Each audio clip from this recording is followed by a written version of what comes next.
김태현의 정치쇼. 우리가 오늘 현안을 좀 짚어볼 게 좀 있어요.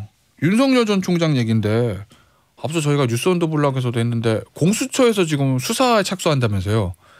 근데 뭐 문제가 있으면은 수사하는 게 맞고 뭐 잘못한 거 있으면 당연히 벌 받아야죠. 근데 이게 시점과 대상이 묘해가지고 여러 가지 얘기들이 좀 있는데 정작 공수처하고 윤석열 전 총장 측은 아무 얘기가 없어요. 그죠? 네. 이거 어떻게 보세요? 윤 전 총장 쪽 같은 경우는 여유가 그래도 있을 거라고 봅니다. 왜냐하면 이번에 고발된 게 옵티머스 부실 수사 의혹하고 한명숙 전 총리 모해 위증 교사 수사 방해 이건데 한명숙 전 총리 거는 윤 전 총장이 당시에 총장으로서 지휘했던 것이 방법론상의 차이였다고 봐야 될 것 같아요. 직권남용으로 방해한 것이 아니라 그리고 옵티머스 부실 수사는 여기서도 검찰 측에서 자세하게 반박을 한 적이 있는데 그 당시에 전파진흥원이 고발을 했고 피해자가 막 발생을 해서 고발을 한 게 아니었고 전파진흥원에서도 고발을 해놓고 손을 놨었어요 사실상. 그렇죠. 그리고 강남 경찰서에서도 수사를 했었는데 그냥 무혐의 처분을 했었거든요. 이거를 당시 서울중앙지검 책임으로 돌릴 수 있느냐. 2018년 시점인데 네. 이걸 가지고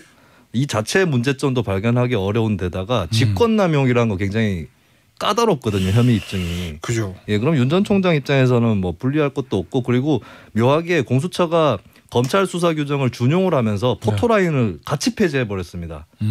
저는 그건 아니라고 생각했거든요. 그러니까 검찰은 폐지하더라도 공수처는 포토라인을 유지할 필요가 있다. 고위공직자이기 때문에 상대방이. 공인이니까. 예, 그래서 저는 그때 막 비판을 했어요. 공수처가 왜 검찰 규정을 따라하느냐. 근데 어쨌든 그러는 바람에 윤 전 총장이 만약에 소환이 되더라도 포토라인에는 안 서게 됐습니다. 그렇구나. 네. 박정희 전 최고 민주당에서 분위기는 어때요? 지금 요거 지금 공수처에서.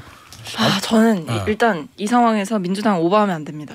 그러니까 뭐 이제 뭐 엄정한 수사를 기대한다 정도의 드라이한 메시지가 나갔고 그냥 뭐 수석 대변인 아마 민주당 수석 대변인께서는 그냥 되게 원론적으로 말씀을 하셨어요. 뭐 시민단체가 고발을 했고 거기에 따라 수사가 이뤄질 것으로 보인다. 그냥 정확한 수사가 이뤄져야 된다. 아, 그 드라이하게 나갔네 진짜. 그 이상으로 가면 안 돼요. 그러니까 여기에 감정을 담아서 뭐 낱낱이 파헤쳐야 된다부터 뭐 이제 올 것이 왔다 뭐 이런 거 있잖아요. 그러니까 저는 그런 뇌피셜이 지금 민주당 발로 나오면 안 된다라고 생각하고 그냥 결국에 윤 총장도 본인이 이제 정치 행보를 본격적으로 선언을 한 듯 안 한 듯 하지만 했잖아요. 근데 그러면 앞으로의 시간이 그냥 결국에 본인의 검증의 시간인데 근데 제가 한 듯 안 한 듯이라고 한 이유가 또 오늘 오면서 기사를 보니까 뭐 측근을 통해서 정치 행보는 본격적으로 9월, 10월에 할 예정이다. 나의 혼자 정리하는 자기의 정리 시간을 갖고 싶다라고 그런 얘기가 나왔어요? 얘기를 하셨대요. 그래서 다시 동굴로 들어가시려는 건가? 저도 아직 마음의 연민이 많습니다. 뭐 이런 생각을 하고 있겠죠. 이거는 매번 하나씩. 아니 매번 들어도 적응이 안 돼. 근데 벌써 우리 저 유튜브로 윤님불님이 말씀하셨네. 김수민 오늘도 개인기 나오나요? 나왔어요 벌써. 네. 강훈이님, 박성민 전 최고 고정. 10시 반에 결정. 네. 10시 반에 이준석 화이팅. 보고. 대표님 화이팅. 계속 나옵니다. 이준석 화이팅이라고. 네. 김정훈님. 박성민 전 최고 앞으로 좋은 정치인으로 무럭무럭 성장하시길 바랍니다. 남자들 조심하시고요. 제 얘기가 아니라 문자를 그 주셔서 제가 읽은 거예요. 네, 알아요. 우리 의미 부여는 안 하는 걸로 잘못 얘기하면 안 되니까. 네. 근데 무슨 얘기하다 얘기했지? 윤석열 총장. 근데 정치 선언한 거 아닌가? 왜냐면 저 조선일보 이동훈 논설위원을 공보담당으로 임명해가지고 다음 주 활동을 시작한다잖아요. 정치 안 하는 사람이 공보담당 임명할 일이 없잖아. 그렇죠. 정치 선언을 한 거죠. 근데 저는 공보 담당 임명한 걸 보고 빨리 나오는 건 아니다. 오히려 감을 잡았어요. 그래서 이렇게 9월 얘기하신 건가? 네, 저도 그렇게 생각을 했는데 왜냐하면 당분간 본인이 전면에 안 나설 거기 때문에 그렇다고 해서 그냥 놔두면은 메시지에 혼선이 생기거든요. 그래서 창구를 단일화하고 본인은 당분간 뒤로 좀 빠져 있겠다라고 생각을 해요. 그래서 이제 저 같은 경우 예언을 좀 하자면 당분간 빠져 있다가 이르면은 6.25 늦으면 재헌절쯤에 메시지가 또 나오지 않을까. 제가 현충일날 윤 전 총장이 움직일 거다. 이거 예언을 다른 데서 한 적이 있었어요. 맞췄거든요. 예. 저 오늘 가만히 보니까 달력식으로 움직이시더라고. 그래서 5.18 때 하고 현충일 때 하고 그러면은 빠르면 6.25 늦으면은 재헌절이다. 예. 오늘 이거네. 우리 유튜브 저 밑에 썸네일 윤 총장 6.25에 움직인다. 6.25 5월 재헌절. 6.25. 예. 근데 이거 이런 거 있잖아요. 근데 저는 저 공수처 얘기를 또 해보면 이걸 왜 공수처가 이걸 했을까? 왜냐하면 고발 들어오니까 우리는 고발인한테 수사하겠다고 통지를 하겠다는 건데 이게 고발 들어온 게 1000건이잖아요. 네. 근데 그 중에서 딱 2개에서 7585잖아요. 1000건에 나머지 900 몇 건이 뭔지 모르겠으나 근데 이게 잘못하면은 시점이나 대상자가 애매모호해서 굉장히 오해사하기 딱 좋은 거거든요. 그래서 공수처 어떤 판단을 가지고 이게 했을까 저는 그게 궁금해가지고. 왜냐면 더군다나 이게 한번 다 무혐의로 한번 됐던 거잖아요. 검찰에서 한번 징계 과정에서 윤석열 징계 과정에서 한번 나왔던 얘기가 무혐의 판단을 받은 거여가지고 굉장히 공수처도 부담스러울 텐데. 저는 아까 전에 박성민 전 최고위원께서 민주당이 막 함부로 들뜨면 안 된다고 얘기를 하셨잖아요. 저는 마찬가지로 윤 전 총장 지지 쪽에서도 들뜰 필요 없다라고 생각을 하고 공수처가 수사를 하겠다는 거는 이게 죄가 있다라고 해서 모는 것이 아니라 혐의가 있는지 없는지를 밝혀보겠다 이거거든요. 그래서 이 자체는 일단 중립적으로 봐주는 게 맞는 것 같고 근데 굳이 이 사건이냐 했을 때는 몇 가지 요인이 좀 작용을 한 것 같아요. 첫 번째는 조희연 교육감을 1호 수사를 하면서 공수처 엄청난 그 민주당 쪽으로부터 비판을 받았거든요. 그런 압력들도 좀 작용을 하지 않았을까. 그리고 대선 주자도 어느 정도 검증이 필요하다. 이 사건을 늦게 건드리는 것보다는 빨리 건드리는 게 낫다는 판단도 있었을 거고 그리고 조희연 교육감 사건하고 윤 전 총장 경우하고 공통점이 어느 정도 조사가 된 사안들입니다. 공수처의 빠듯한 인력으로 그래도 부담이 없이 접근할 수 있는. 왜냐하면 조희연 교육감은 감사원 조사 자료가 있고 윤 전 총장은 이거 총장 징계라든지 앞에서 있었던 사안들에서 어느 정도 다뤄졌던 거기 때문에 그런 차원에서 좀 쉽게 접근한 게 아닌가 싶어요. 그러니까 1호 수사 때 공수처가 사실 쉽게 말하면 두드려 맞았어요. 두드려 맞았죠. 뭐 하는 거냐고. 그러니까 그때 아마 공수처 내부에서도 되게 고민이 많았을 것으로 예상이 되고 그러니까 오히려 뭐 시점에 문제를 제기할 수 있는 상황이라서 저도 좀 아쉽기는 합니다만 사실 시점을 놓고 보면 만약에 몇 달이 지나서 이걸 한다고 했을 때 그럼 공수처 대선 개입하냐 들고 나왔을 거예요. 그러니까 차라리 지금 하는 게 나아요. 뭐가 되든 기소를 하든 불기소하든 지금 해서 털고 가는 게 낫다. 네. 그럴 수도 있겠네요. 국민의힘하고 민주당 얘기를 좀 해볼게요. 정당 얘기들. 국민의힘의 지지율이 40%를 돌파했다. 뭐 리얼미터 조사에서 뭐 그렇게 나왔다는데 이게 아무래도 이준석 전 최고의 태풍 이 영향이 있다고 볼 수밖에 없는 거겠죠? 박성민 전 최고? 그러니까 이게 사실은 여론조사라는 게 호감도나 비호감도 이런 것들이 명확하게 측정이 되는 부분도 물론 있겠지만 전 동시에 이 이슈를 접하게 되는 그 횟수가 늘어날수록 그러니까 접점이 그러니까 이슈가 계속 발생하면서 기사가 계속 나오고 접점이 계속 만들어지는 거. 그러니까 일종의 올라가는 사람이 싫든 좋든 그냥 이제 딱 키면 보이는 게 국민의힘 이러면은 뭐가 됐든지 간에 저는 여론조사에 그런 부분이 반영이 된다 생각해요. 그래서 상승세라는 건 사실 이슈를 얼마나 선점을 했느냐 이런 부분에서도 되게 주도권이 잡히는 거라서 그런 면에서는 사실 국민의힘이 최근 몇 주간 이슈를 계속해서 선점해 오고 있죠. 그런 점에서 민주당은 좀 불리했겠네요. 최근에는 아무래도. 그렇죠. 근데 뭐 최근에 뭐 그나마 저희는 뭐 이번에 부동산 전수조사 통해서 뭐 12명 의원님에 대한 탈당 권유 이런 부분 얘기하면서 이슈가 좀 많이 나오긴 했지만 그러니까 그런 부분은 사실 좀 네거티브한 부분들이 큰 거고 이제 이준석 후보 같은 경우는 사실 지금 약간 관전하고 있거든요. 다들 굉장히 흥미로운 경기를 지켜보고 있는 상황이잖아요. 한 주마다 이제 상황이 다 바뀌기도 했고 그러니까 그런 부분에서 국민의힘에 대해서 긍정적으로 반응하는 부분들이 생기는 거죠. 알겠습니다. 공정방송을 지향하는 저희 김태현의 정치쇼는 여론조사도 편향됨이 없이 정확하게 읽어드립니다. 리얼미터가 오마이뉴스 의뢰로 지난 7일 8일 조사했고요. 국민의힘 지지율은 40.1%, 민주당은 28.6%, 국민의당은 7.8%, 열린민주당은 6.4%, 정의당은 4.3%였습니다.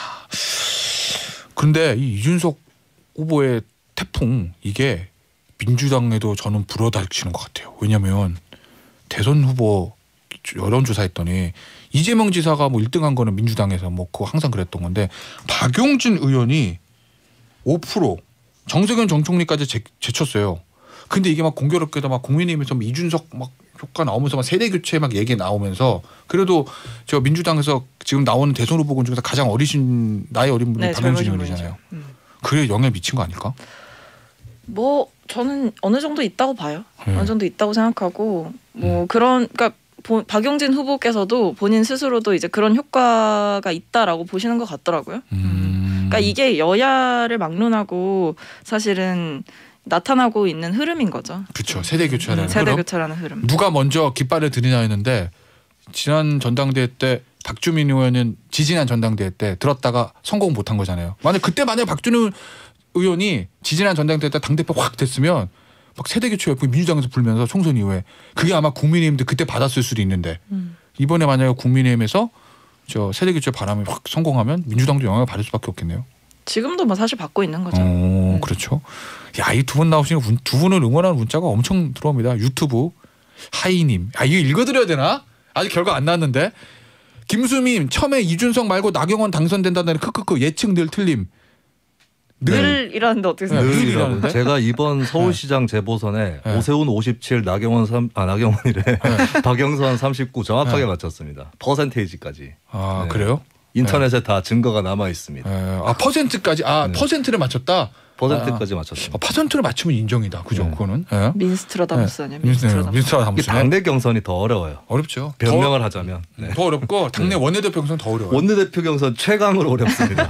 맞출 수가 없어. 의원들도 못 맞춰요. 누구랑 누구나 친해지고 우리가 어떻게 다 알아. 맞아. 하이님은요.